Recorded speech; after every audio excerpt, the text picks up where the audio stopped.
Welcome back. This is part 2 or lesson 2 of module 1. We're going to jump right into this entire training. It's going to be a little bit shorter than the first lesson, but we're going to start talking about developing your personal brand story and messaging. Here is just a repeat of the goals for this first module, which is to create a strong foundation, know who your audience is and how you can serve them, and create an online community where you can establish yourself.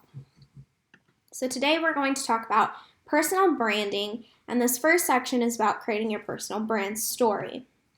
So why do you need to develop a personal brand story? So having a personal brand story is going to help you set yourself apart from everyone else in your industry. And I want you to think about the competitor analysis work in your business plan. If you haven't downloaded your copy of the business plan yet, it is under the resource vault full of all the fun freebies that I've given you. There's a business plan in there that you can fill out, and it's in the blog launch blueprint as well. So think of your competitor analysis if you haven't already done that. And secondly, it helps you develop alignment in your business, connects you and your readers in a deeper, more meaningful way, and establishes your authority, which also equals trust, and creates authentic marketing approaches so you don't have to feel like you're being salesy or rude or pushy.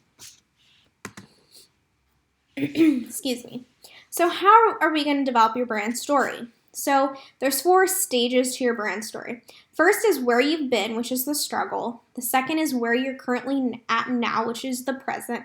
Third stage is how you got from point A to point B, and fourth is the overall result transformation. Developing your brand story is going to require this willingness to share your personal story, your journey, maybe even some obstacles, and it kind of requires you to be vulnerable. So it is your job to connect with your readers on a deeper level by telling a story that they can connect with, okay? More people are going to be willing to buy from you or become your client if you've already established yourself as an authority, and you can do that through your personal branding. And like I said, they're more willing to follow you and go from reader to customer or client if they can trust you and feel this sense of connectivity. And this is just a little quote here that I absolutely love.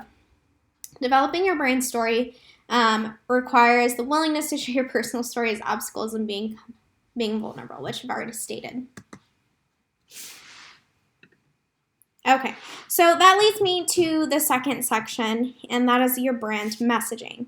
So once you've created your brand story and what it is you have to offer your readers, what you're the authority in, you can start creating the story itself, your brand story. So I want you to think of brand words and keywords for SEO purposes that describe your story. And again, you're going to use a word bank of brand words and keywords that helps you develop messaging so you can share this in the form of content, whether it's for social media, for blog posts, whichever it might be. So you're probably wondering, okay, I developed my personal brand story in the exercise you asked me to, Nicole, but what do I do with this story? Now, I want you to always pull from this story. I want you to put it on your website, and I want you to create messaging that reflects this story so that you can attract your ideal reader. Now, again, this was a super quick training, and mostly this work is going to be on your part. So that's why why this is a shorter training. So again, make sure you download your inspired action exercise. It's underneath this training. A lot of the work we're going to do is me asking you questions, and I don't want you to be surface level with them. I want you to dig deeper. I want you to truly think about these questions and answer them honestly, because these answers are going to help you, not me. So lots of questions, and then I want you to create your entire story, create your brand identity, and this is where you can create your brand copy, your messaging, just keywords that really resonate with your audience. So for instance, my audience really resonates with aspiring creatives, blogger, online presence, that kind of thing. and then you're going to create your own brand strategy. And after you've completed the work in this second lesson, like I said, feel free to share your work and ask any questions in the online Facebook community group for this program specifically. It is monitored weekly, so I will check in weekly with you guys if you do have any questions. But again, I would love for you to interact with one another. Anyone else that's a part of this program, they might be in a different part of the program as you, but at least you guys can kind of get together and discuss things and share your work. So I'm really excited for you. I will see you in the second training or the second module, but like I said, be sure to take your time throughout this training and really get some clarity and define yourself in this part before moving on to module 2 and module 3. So I will see you soon.